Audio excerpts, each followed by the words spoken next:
Welcome back. You are with the Midday Report. Let's take you back now to Port Elizabeth. Our reporter Iviwe Poti is standing by. And Iviwe, we understand a slight mix-up in terms of the venue for this leg of the march. How has that affected things there today?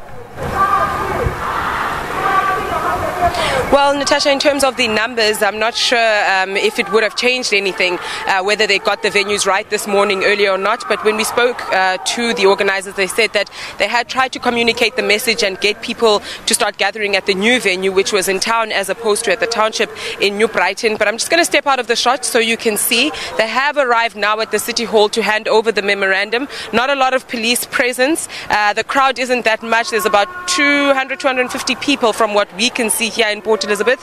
They're addressing the crowd now in terms of their concerns and also trying to hand over that memorandum. We did ask organizers in terms of whom they had actually spoken to at the municipality to hand over the memorandum. The communication we have is that it is the Mayor, Ethel Trollip, here in the Nelson Mandela Bay Metro. But we'll see how proceedings actually turn out. We'll also be speaking to Unathi Bingose and Uzimkhitha Manqinana in the rest of the Eastern Cape in terms of what those marches are also looking like. But for now, that's what we can give to you.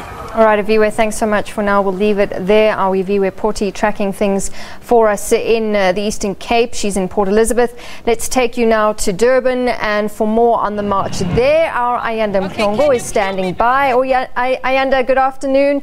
The crowds in Johannesburg have been singing "We are ready for Ramaphosa." What are the marchers saying there? Good afternoon to you, and Natasha. I'm sorry I struggling to hear you there, but as you can see that the march is underway. Thousands of Cosatu members have certainly come out here in their numbers today. We are now almost halfway down the main street here in Durban. That is Pixley Street. The march being led, as you can possibly see behind me, by Cosatu President Stumo Dlamini, the other members of Cosatu leadership. We've also got the leadership of the SACP. I saw Minister of Agriculture and Forestry and Fisheries, Senzen Zogwane. He's also here. He's also a member of Cosatu, of course. Mr. Yunus Karim, also another leader of the SACP. I beg your pardon. So they are out here. We've got the provincial leadership of Cosatu. You've got SACP. Absent from this march, Natasha, has been members of the ANC or the leaders of the ANC. Thousands of Cosatu members that have come out here today saying that they are taking a stand against state capture, against looting. They're also saying here that they're out to fight, that the struggle for workers continues. They're out fighting the fight against labor brokers, better employment conditions for workers. Cosatu leaders that we've been speaking to saying today that the coming together, this mass action by its members should be a sign to government, a sign to the public sector that they are tired of looting, that they're tired of state capture, they're tired of corruption, as that is affecting their ordinary people on the ground. It is affecting workers. They have also seen quite a large turnout of young people. Cosatu had made an appeal to the youth that is affected by job opportunities, unemployment rate in this country, to say that the youth should also come out in their numbers to be part of today's march.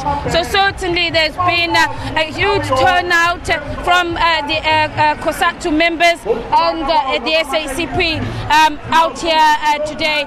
They're saying that they are going to be taking a stand against corruption in this country. They're making their way down to the City Hall, where they'll be handing over a memorandum to a representative from the Durban Chamber of Commerce, the Labour Department, as well as the Office of the Premier in KwaZulu-Natal. Natasha. Ayanda, thanks so much. Ayanda Mhlongo live from Durban, where quite big numbers have turned out there. And as she says, they are heading to the Durban City Hall to hand over their memorandum of demands. Let's go back now to Cape Town, where we started off and we saw those big numbers in Cape Town. But our reporter Vanessa Pune is standing by for more. Vanessa, good afternoon. How is the march going there? Yes, good afternoon. afternoon to you. The march has just arrived in front of the provincial legislature here in Wales Street in Cape Town, where the few thousand strong crowd was addressed a short while ago by the provincial secretary of SATU, Jonathan Rusden, as well as Cosatu Western Cape Secretary Tony Ehrenreich, saying that they've come here today to hand over memorandum not to any representative, but indeed to Premier Helen Zille herself. We've heard from the leadership here on the stage or on the truck behind me that there are very real issues facing the Western Cape, which is under the control and power of the Premier Helen Zille, even going as far back as during the time when she was the mayor of Cape Town. Tony Ehrenreich saying just now that inequality is still rife in Cape Town. As a matter of fact, he says that inequality is at its rifest here in Cape Town, where poor township schools, in his words, are still struggling with a lack of resources, etc. I hear behind me quite a vocal crowd as Tony Ehrenreich just now said that they will be sending the national leadership. They are currently behind me knocking on the doors to the provincial legislature, where they are insisting on speaking to Premier Helen Zille herself. A part of the memorandum that they will be handing over, or that they want to hand over, is saying that this province, according to the Cosatu as well as the SACP and its affiliates, is that inequality needs to be addressed here in the Western Cape. Also a short while ago saying that this march nationwide is against state capture as well as against President Jacob Zuma. But of course Tony Ehrenreich saying just now that in all respects comparing the President Jacob Zuma to Helen Zille, saying that they're exactly one and the same, that as rife as corruption is on a national level, he's claiming that corruption is as rife here in the province. So quite a number of people coming out in support of this national strike. Here behind me, the crowd's still completely vocal. I know that they are having a bit of an issue at the front door to the provincial legislature, where they have said they will not take no for an answer. They are not going to hand over this memorandum to any other representative of the provincial legislature if the Premier herself does not come and accept the memorandum and also listen to the demands of Cosatu, the SACP and all its affiliates. All right, Vanessa, thank you so much for that. Our Vanessa Puna live from Cape Town. All right, back to Johannesburg. Criselda Lewis is standing by. She's covering the mass action for us there. Criselda, good afternoon.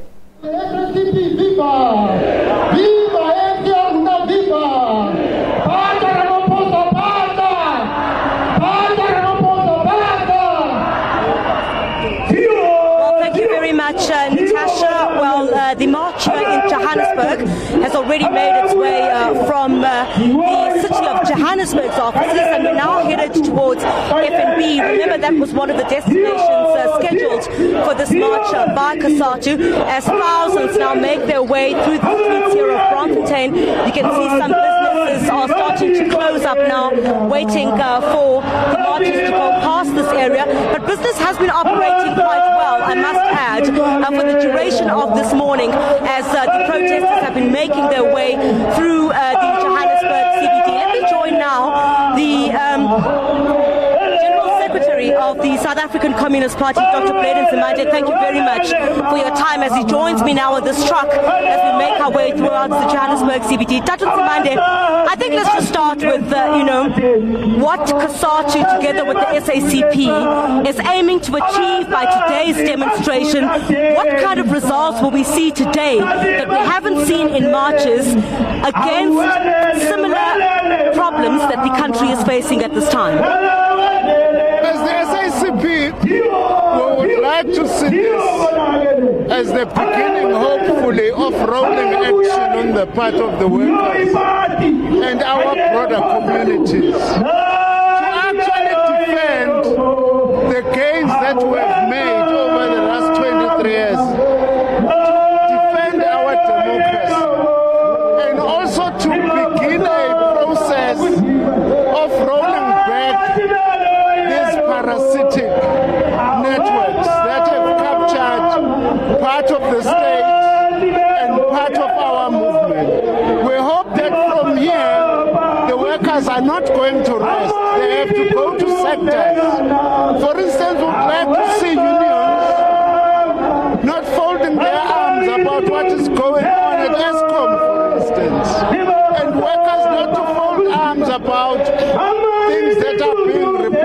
in other state institutions, so that this must lay a foundation for ongoing action until we dislodge these parasitic networks who are really and truly threatening our democracy and also undermining our power to fight monopoly capital. Because if we've got a weak and a captured state, we can never really be able to change the lives of our people for the better. Well, some might say that this march is misdirected. Why not march against those who've been implicated in state capture? There are names that have been put forward, and the accusation is also that the SACP and Cosatu have been able to do nothing about some of the accusations that have also been made against the ANC President Jacob Zuma, and that has weakened the alliance itself, and essentially that this march, others are saying, nothing will come of it. No, it's not true. Both Cosatu and the SACP over years have been marching against corruption and against other things that were wrong that have been happening. For instance, in the mid-90s, after the establishment of the democratic government, we marched and fought against privatization, and we largely defeated that effort to privatize our institutions. This struggle is not different from that, because we were against privatization of state institutions because we did not want services to our people to be subjected to the logic of private profit. Just like now, we don't want our state institutions to be looted. Right. Thank you very much. I'm afraid that's all the time that we do have, as we've got across to many other provinces here in the country where these marches are taking place. The General Secretary of the SACP, Dr. Bladen Zamande, who's continuing with the marches here at the back of this truck. Of course, we're headed to FNB at the moment before we head to the Chamber of Mines as well as the office of the Premier David Makura, and that's where a memorandum will also be handed over there. Griselda, thank you very much for that. Our Griselda Lewis tracking the march for us in Johannesburg. Let's take you to Polokwane now in Limpopo, where our reporter Mike Maringa is covering the march there for us. And as we understand, marches have included safety at schools to their list of demands. Mike, good afternoon. What can you tell us? 500,000 of bribery has went to the UC.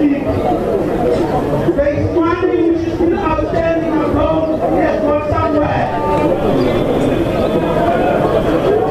We know in the Prasa complex and we speak there's an investigation of 24 billion rand which has been looted. Imagine it's sledging me, but I can't hear the presenter.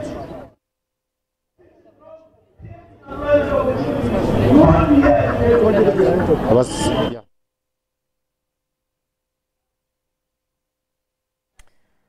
All right, having trouble there picking up our reporter Mike Maringa, who is in Polokwane for us. He's been covering that leg of the march there for us. But the Deputy Speaker of Parliament, Letshiza Tenori, is also participating in the march in Mbombela, but he's there in his capacity as a member of the SACP's National Executive Committee.